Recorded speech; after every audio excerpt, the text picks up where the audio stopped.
I am the Tofu Golem. Please enjoy the video. You start by confirming compatibility.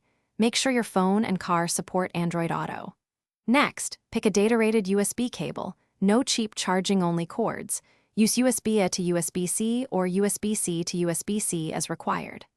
Once done, plug the phone into the car's primary USB port and unlock your phone.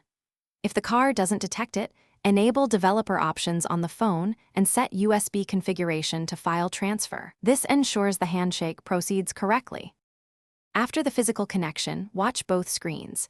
Accept the Android Auto prompt on your phone and the vehicle's head unit. Grant necessary permissions, microphone for voice, contacts for calls, location for navigation, and storage for media. Once Android Auto loads, go into the car's projection settings and enable auto launch for wired connections so it opens automatically next time. Make sure Bluetooth remains on for phone call control. Wired Android Auto still uses Bluetooth for some telephony functions. To finish, verify apps like Maps and Music appear, audio routes through car speakers, and touch controls are responsive.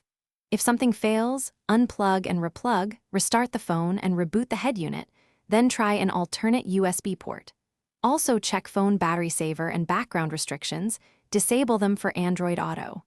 One key troubleshooting move is swapping to a certified data cable. Most issues are cable-related, so replacing it often fixes intermittent or no connection problems quickly. Thanks for watching. Consider subscribing if we helped you today.